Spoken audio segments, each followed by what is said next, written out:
Assalamualaikum warahmatullahi wabarakatuh. Perkenalkan, nama saya Oktaviani Mulyasari, NIM 2030502085 dan teman saya Hoirunisa. Kami dari kelompok 12 akan mempresentasikan hasil diskusi kami dengan tema ayat Al-Quran tentang kepribadian, penyuluhan atau konselor atau psikiater. Dalam Islam adalah suatu dari berbagai tugas manusia dalam membina dan membentuk manusia yang ideal.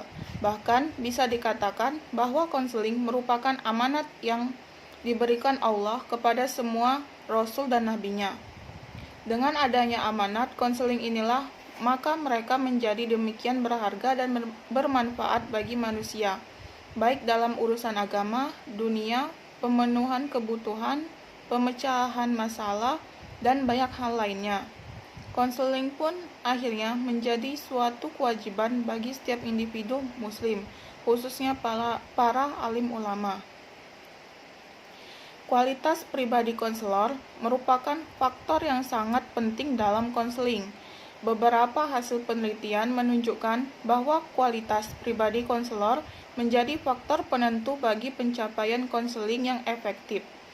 Di samping faktor pengetahuan tentang dinamika perilaku dan keterampilan terapeutik dan keterampilan atau konseling. Dalam kenyataan di lapangan, tidak sedikit para siswa yang tidak mau datang ke ruang bimbingan dan konseling, bukan karena guru bimbingnya yang kurang keilmuannya dalam bidang bimbingan, tetapi karena mereka memiliki kesan bahwa pembimbing tersebut bersifat judes atau kurang ramah. Kepribadian seorang konselor harus menampilkan kepribadian dan perilaku yang terpuji, seperti berwibawa, jujur, sabar, ramah, dan konsisten. Artinya, konselor dituntut untuk memiliki sikap kepribadian serta perilaku yang terpuji. Seperti berwibawa, yaitu konselor yang memiliki karisma dan pandangan orang lain, jujur dalam berperilaku dan bertindak, sabar terhadap segala permasalahan yang dihadapi, ramah terhadap setiap orang, dan konsisten.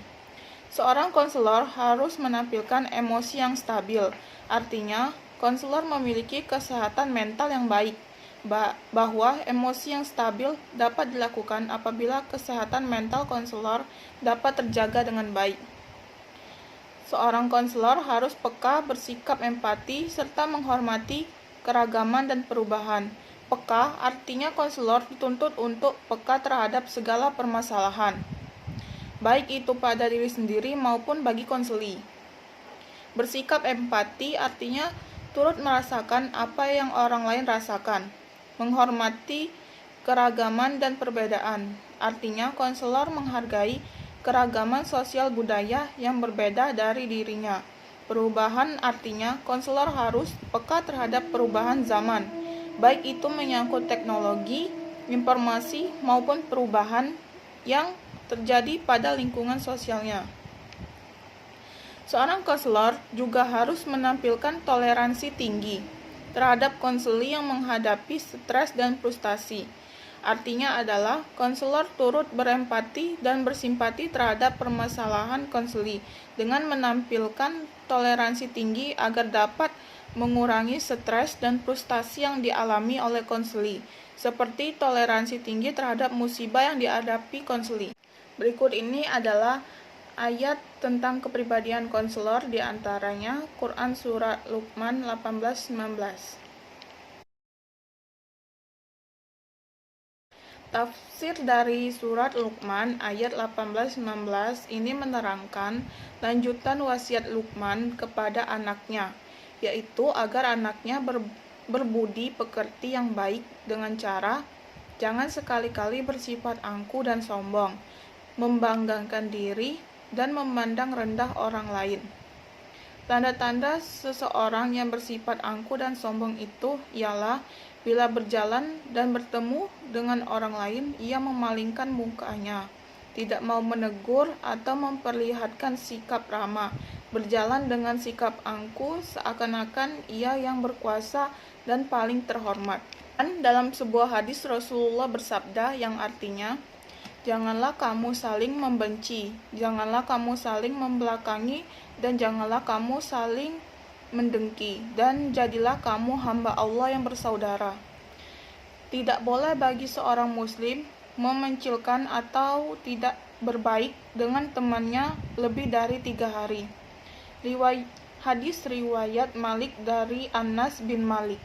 Hendaklah berjalan secara wajar, tidak dibuat-buat dan kelihatan angkuh atau sombong, dan lemah lembut dalam berbicara, sehingga orang yang melihat dan mendengarnya merasa senang dan tentram hatinya. Berbicara dengan sikap keras, angkuh dan sombong dilarang Allah Subhanahu wa taala, karena gaya bicara yang semacam itu tidak enak didengar dan menyakitkan hati dan telinga. Baiklah, materi selanjutnya akan dilanjutkan oleh rekan saya, Khairunisa. Kepadanya saya persilakan. Baiklah, terima kasih banyak kepada rekan saya, yaitu Saudari Okta Mulyasari. Terlebih dahulu saya akan memperkenalkan diri. Perkenalkan, nama saya Khairunisa dengan NIM 2030502089 dari kelas 252 BPIC, Program Studi Bimbingan Penyuluhan Islam Fakultas Dakwah dan Komunikasi Universitas Islam Negeri Raden Patah Palembang. Baiklah, di sini saya akan melanjutkan materi yang telah disampaikan oleh Saudari Okta Mulyasari, yaitu tentang ayat Al-Quran kepribadian penyuluhan konselor atau psikater yang terdapat terdiri dari surat Luqman ayat 18 sampai 19, yaitu langsung saja saya akan jelaskan. Permasalahan manusia sangat kompleks, mulai dari permasalahan keluarga, lingkungan atau dunia kerja. Dari sekian banyaknya permasalahan tersebut, sebagai konselor, khususnya konselor Islami yang sangat dibutuhkan oleh orang-orang yang memiliki masalah. Seorang konselor yang memiliki masalah yang keterampilan dalam menangani kliennya, baik itu dalam pendekatan psikologi barat seperti psikoanalisis, behavioristik, humanistik yang telah dikenal di seluruh pelosok dunia. Begitupun sebagai konselor Islami yang harus ditunjang dengan pengetahuan mengenai pendekatan psikologi Islam yang bertujuan untuk membahagiakan di dunia dan akhirat. Sebagai konselor Islami tentunya memiliki wawasan yang luas dan keterampilan dalam mengenai kasus kompleks dalam pelayanan konseling. Seorang konselor Islami harus memiliki kepribadian yang luhur yang dapat dijadikan tauladan dan konselingnya. Maka dari itu sudah mestinya harus merujuk kepada konsep Al-Quran. Seorang konselor harus merujuk konsep Al-Quran yang dijadikan sebagai pedoman. Apa dan bagaimana seorang konselor itu dapat melayani konselingnya. Penelitian ini bertujuan untuk menghalangi ayat Al-Quran, yaitu surat Al-Mudatsir ayat 1-7 secara tekstual maupun kontekstual mengisyaratkan mengenai kepribadian konselor. Sedangkan kepribadian konselor di sini mengambil dari sifat-sifat Nabi sebagai suri tauladan dan harus diaplikasikan oleh konselor. Metode penelitian yang penulis menggunakan adalah metode konteks analisi atau analisis isi yang bertujuan untuk membahas secara mendalam terhadap isi suatu informasi tertulis atau tercetak dalam suatu teks. Penelitian ini dilakukan dengan menggunakan pendekatan tafsir maudi, yaitu menghimpun ayat Al-Quran yang mempunyai tujuan membicarakan satu topik masalah yang menyusun berdasarkan teknologi turunnya ayat tersebut. Kemudian memberikan keterangan secara global sehingga melahirkan konsep yang utuh. Tujuan yang hendak dicapai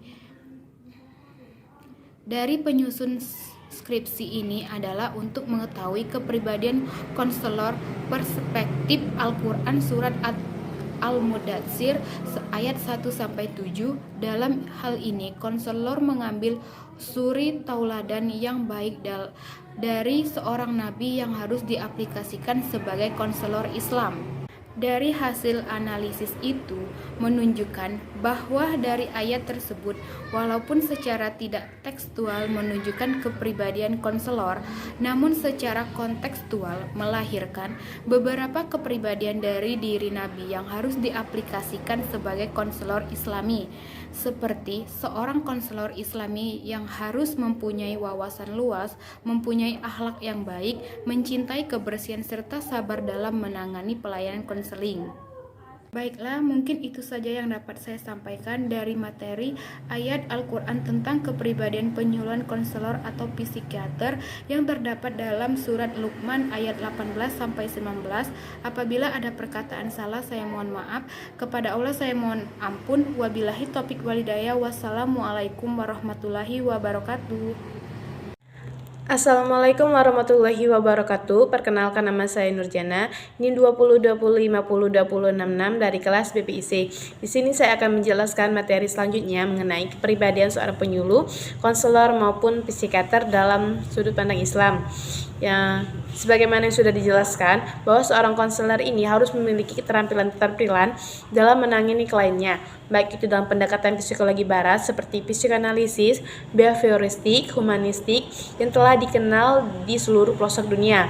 Begitupun sebagai konselor Islami harus ditunjang dengan pengetahuan mengenai pendekatan psikologi Islam yang bertujuan untuk membahagiakan di dunia dan di akhirat.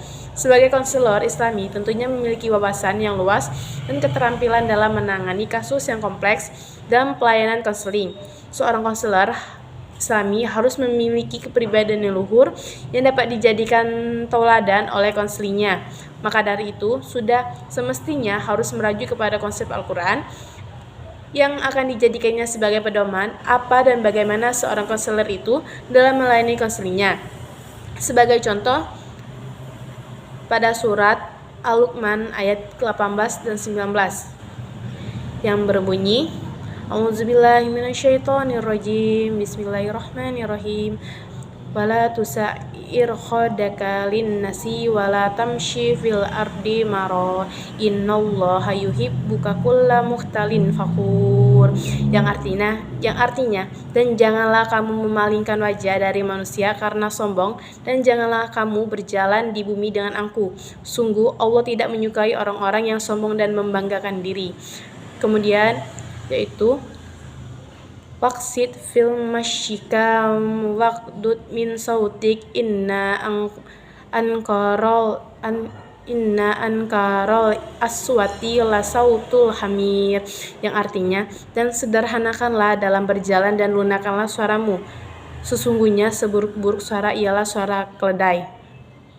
Sebagai di dalam surat tersebut dijelaskan seperti tafsir di dalam surah Al-Luqman ayat 18 dan 19 ini menerangkan lanjutan mengenai wasiat Luqman kepada anaknya, yaitu agar anaknya berbudi pekerti yang baik dengan cara jangan sekali-sekali bersifat angkuh dan sombong, membanggakan diri dan memandang rendah orang lain. Tanda-tanda orang yang bersifat angkuh dan sombong itu ialah bila berjalan dan bertemu orang lain, ia memalingkan mukanya, tidak mau menegur atau memperlihatkan sikap ramah, berjalan dengan sikap angkuh seakan-akan ia yang berkuasa dan yang paling terhormat. Firman Allah yaitu wala syamsi fil ardi marahalla innaka lan tahrikol larodo walan tubalu al-jibala tula, dan janganlah engkau berjalan di bumi ini dengan sombong, karena sesungguhnya engkau tidak akan dapat menembus bumi dan tidak akan mampu menjulang setinggi gunung. Surat Al-Isra ayat 37. Dari ini kita menjelaskan dari surat Al-Luqman ini menjelaskan bahwa seorang konselor ataupun penyuluh dan psikiater ini harus mempunyai sikap yang bersikap lemah lembut, pemaaf, bermusyawarah, tawakal, dan tidak pernah putus asa untuk menghadapi klien-kliennya yang di dalam konselor tadi maupun psikiater. Dengan begitu, ada baiknya kita seorang konselor yang merujuk kepada konselor Islami harus memiliki sifat lemah lembut, pemaaf, tidak pernah putus asa, dan bermusyawarah dan bertawakal kepada Allah. Mungkin itu saja yang dapat saya jelaskan. Lebih kurangnya saya mohon maaf. Bila terdapat kesalahan kata, saya mohon maaf. Pada Allah saya mohon ampun. Saya akhiri. Wabillahi taufiq wal hidayah. Wassalamualaikum warahmatullahi wabarakatuh.